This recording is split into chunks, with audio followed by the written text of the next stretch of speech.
आज 16 मार्च है, 33वां दिन है।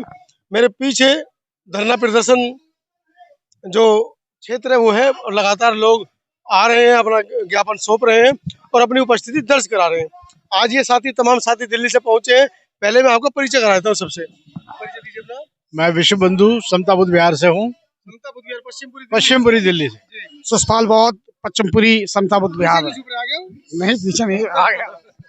मैं सुधीर भास्कर, सेक्रेटरी समता बुद्ध विहार। सुधीर भास्कर जी को कौन नहीं जानता है? दिल्ली के अंदर ऐसा कौन सा चेहरा है, खासकर अम्बेडकरवादी चेहरा, जो नहीं जानता होगा? मैं चरण सिंह, रघुवीर नगर से। मैं जेपी सिंह, समता बुद्ध विहार दिल्ली। जेपी सिंह, समता आवाज टीवी जब शुरू किया था हमने 2015-16 में, तब से उनका आशीर्वाद हमेशा समता आवाज टीवी पर रहा है। हमारे पुराने आंदोलन के साथी हैं। रोशन सागर, समता बुद्ध विहार, पश्चिमपुरी। मादीपुर से पहुंचे रोशन सागर साहब।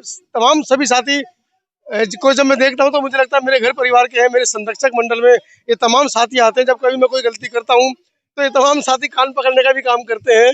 आज जानते हैं बोध गया पहुंचे हैं, इस पूरे मामले को कैसे देख रहे हैं और दिल्ली वालों के अंदर कितना रोष है इस मामले को लेकर। सबसे पहले तो मैं आपको धन्यवाद करना चाहूँगा और साधुवाद करना चाहूँगा कि आप लगातार पिछले मैं 10-12 रोज से देख रहा हूँ, 10-15 दिन से आप यहाँ लगातार रिकॉर्डिंग कर रहे हैं और यहाँ के जो बौद्धों की आवाज़, पूरे भारत के ही नहीं पूरे विश्व के जो बौद्धों की आवाज़ है वो जन जन तक पहुँचाने का कार्य कर रहे हैं। क्योंकि भारत का जो मेन स्ट्रीम मीडिया है वो तो चोर है और गुलाम है, उससे हम कोई उम्मीद नहीं करते। ऐसे में हमें सिर्फ और सिर्फ जो सोशल मीडिया है, आप जैसे बंधु लोग हैं, उनसे ही हमें बड़ी उम्मीद है कि बौद्धों की आवाज़ को जन जन तक पहुंचाएंगे और आप उस कार्य को बहुत खूबी कर रहे हैं। हम आपको फिर से साधुवाद करते हैं। तो ये जो मुक्ति आंदोलन यहाँ पर चल रहा है बोध गया के अंदर, तो हम भी काफ़ी दिन से सुनते आ रहे हैं। अब से लगभग हफ्ता पहले भी, 10 दिन पहले भी हमने प्रयास किया था टिकट कराने का, लेकिन इत्तेफाक से हमें टिकट नहीं हो पाई हमारी रेलवे की, तो हम वंचित रह गए। लेकिन अब हमने कमर कस ली कि चाहे कुछ भी हो, कोई भी परिस्थिति हो, हम जाएंगे और जरूर जाएंगे। और यदि हम और भी कुछ नहीं कर सकते तो वहाँ जो मुक्ति आंदोलन चलाने वाले जो लोग हैं, जो पदाधिकारी हैं, जो यहाँ पर हजारों की तादाद में पूरे भारत से भिक्खु आए हुए हैं, उनके समर्थन में जाएंगे, उनका हौसला बढ़ाएंगे और उनके खाने पीने की जो व्यवस्था है उसमें भी हाथ बटाएंगे। तो आज मैं आपको जानकारी दे रहा हूं कि समता बुद्ध विहार ने आज 22,000 रुपए का डोनेशन यहाँ पर समता बुद्ध विहार के लोगों ने भिक्खु संघ को, अशोक लामा जी को, हाँ, और सबको यहाँ पर हमने सौंपा है ताकि ये आंदोलन बहुत अच्छे ढंग से, क्योंकि कहते हैं भूख के भजन ना हो तो गोपाला, तो जब तक पेट में रोटी नहीं होगी, भूख शांत नहीं होगी, तब तक आंदोलन सही ढंग से नहीं चलेगा। तो इसी उद्देश्य से हम यहाँ पर आए हैं और ये हमारी एक नैतिक जिम्मेदारी थी। हमें भी रह रह के एक एहसास हो रहा था कि समता बुद्ध विहार का नाम पूरे भारत में, दिल्ली में तो है ही है, पूरे भारत में और विश्व के बहुत सारे देशों में समता बुद्ध विहार का नाम है, बिल्कुल सम्मान से लिया जाता है। तो समता बुद्ध विहार के लोगों की भी एक नैतिक जिम्मेदारी है।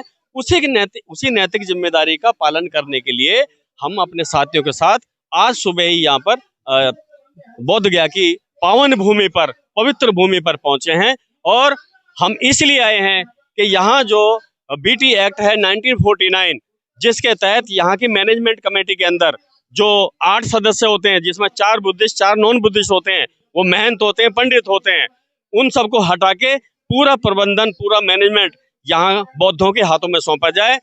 क्योंकि वो जितने अच्छे ढंग से यहाँ के क्रियाकलापों को कर सकते हैं, इसका विकास कर सकते हैं, साफ सफाई कर सकते हैं, व्यवस्था कर सकते हैं, उस तरह से कोई दूसरा व्यक्ति नहीं करेगा। हम जानकारी रखते हैं कि पूरे विश्व से बहुत बड़े बहुत देश हैं, जो बौद्ध देश हैं, वहाँ से बहुत पैसा यहाँ के विकास के लिए आता है। लेकिन यहाँ आज मेरा मन रोने के लिए कर रहा था कि जब हम सड़कों पर यहाँ घूम रहे थे, सड़कों पे सफाई नहीं है, गंदगी है, बहुत अव्यवस्था है। तो वर्ल्ड हेरिटेज है सर, वर्ल्ड हेरिटेज, बिल्कुल वर्ल्ड हेरिटेज है। और मैं तो उस संस्था को भी ये कहना चाहूँगा, आह्वान करता हूँ उनका, कि उनको भी इस मामले के अंदर हस्तक्षेप करना चाहिए और भारत की सरकार के ऊपर दबाव बनाना चाहिए ताकि ये जल्दी से जल्दी मुक्त हो। तो मेरा भारत के प्रधानमंत्री से, भारत की सरकार से और बिहार के मुख्यमंत्री नीतीश कुमार जी से भी मेरा यही कहना है कि सभी बहुजनों की आवाज है, बौद्धों की भावनाओं का आदर करते हुए जल्द से जल्द हमारी बात मानी जाए और महाबोधि महाविहार का जो प्रबंधन है वो जल्द से जल्द बौद्धों के हाथों में सौंपा जाए। मैं यही बात कह के अपनी वाणी को विराम देता हूँ। बाकी साथियों से चर्चा करूंगा, लेकिन उससे पहले मैं यहाँ पर अपने पिता समान, दादा तुल्य समान बोधाचार्य संत स्वरूप बोध को जरूर याद करूंगा, क्योंकि वही एक ऐसे व्यक्ति थे जिन्होंने समता बुद्ध विहार को दिल्ली ही नहीं, भारत ही नहीं, पूरे विश्व के अंदर एक ऐसा नाम दिया कि लोग उसको बड़े आदर के साथ लेते हैं। जेपी सिंह, नारा लगाना चाहूंगा मैं। आपने बौद्धाचार्य शांति स्वरूप बौद्ध जी का नाम लिया, मैं माफी चाहूंगा कि मैं अपने वक्तव्य के बीच में उनका नाम नहीं ले पाया। आज हम जो वो कभी मैंने पूरी की। हाँ, आज हम जो भी हैं यहाँ पर, यदि हम खड़े हैं इस स्थिति में, तो मैं समझता हूँ ये बौद्धाचार्य शांति स्वरूप बौद्ध जी की ही देन है। उनका ही जज्बा हमारे अंदर भरा हुआ है। उन्होंने एक नारा दिया था कि हम संघर्षों के आदी हैं और हम अम्बेडकरवादी हैं, सीने ये फौलादी हैं, हम अम्बेडकरवादी हैं। हाँ, हम अम्बेडकरवादी हैं, सीने ये फौलादी हैं, हम अम्बेडकरवादी हैं। जय भीम, नमो बुद्धाय। सिंह साहब, आप कैसे देखते हैं इसको, पूरे मामले को? मैं यही अपील करना चाहता हूँ, दुनिया भर के जितने भी संगठन हैं, बौद्ध संगठन हैं, उनको इस टाइम आकाश लामा जी का हमें समर्थन करना चाहिए, उनका सहयोग करना चाहिए हर तरह से। और ये हम ये समझते हैं, ये उन्होंने बहुत अच्छा प्रयास, मतलब बहुत अच्छा काम कर रहे हैं और हम सबको इनका सहयोग करना चाहिए। मैं यही कहूँगा, रिपील बीटी एक्ट 1949, महाबोधि मुक्ति आंदोलन, ब्राह्मणों महाबोधि छोड़ो, नमो बुद्धस, जय भीम। चलिए, इस पूरी टीम के साथ एक शख्स ऐसे भी हैं, आप 1 लाख, 1.5 लाख, 2 लाख सैलरी कमाते हैं, लेकिन आपके अंदर 500,000 रुपए दान देने की कबूत नहीं है। इसीलिए कहा जाता है कि आंदोलन तन से, मन से, धन से, तीनों से चलते हैं। जो मानसिक रूप से नहीं पहुंच सकता, उसकी कुछ अपनी मजबूरियां हो सकती हैं, सरकारी नौकरी में है, कैसे भी है। ऐसे ही रोशन सागर मेरे साथ हैं। मैं उनके बारे में पहले बता दूं कि एक छोटे से व्यापारी हैं और जूते की डिजाइनिंग जो आप देखते हैं उसका वो काम करते हैं। आप सोचिए, जूते बनाने का काम नहीं करते, जूते के ऊपर जो डिजाइन बनते हैं उसका वो काम करते हैं। छोटा सा बिजनेस है, लेकिन उसके बावजूद दिल देखिए कितना बड़ा दिल है कि पूरी टीम के साथ आज वो दिल्ली पहुंचे हैं। आप कहाँ छुपे बैठे हैं ये आप जानते हैं। रोशन सागर जी, क्या कह रहे हैं? नमो बुद्धाय, जय भीम। मैं यहाँ पर जो हमारा महाबोधि विहार है, इसको ये मुक्त होना चाहिए, इसलिए हम यहाँ प्रयासरत यहाँ आए हैं। चलिए, कम बातों में बड़ा उन्होंने अपना ज्ञान दिया है। महाबोधि मुक्त किया जाए, क्या कहना है आपका? मैं दिल्ली से आया हूँ, बस यही इसलिए आया हूँ कि भाई कम से कम हम कुछ नहीं कर सकते, तो यहाँ जाके इनका हौसला बढ़ाएं। और मैं पहली बार यहाँ बुद्ध विहार में आया हूँ, मुझे बहुत अच्छा लगा। और मैंने भी अपना काम 10-12 दिन के लिए बंद कर दिया, कुछ भी हो जाए। नहीं, वहाँ नहीं गए, अब वहाँ पे भी जाएंगे, उनमें भी पंडितों को बाहर निकालने का काम करेंगे, तभी जाएंगे। मैं सर्वप्रथम आप सभी को जय भीम, नमो बुद्धाय।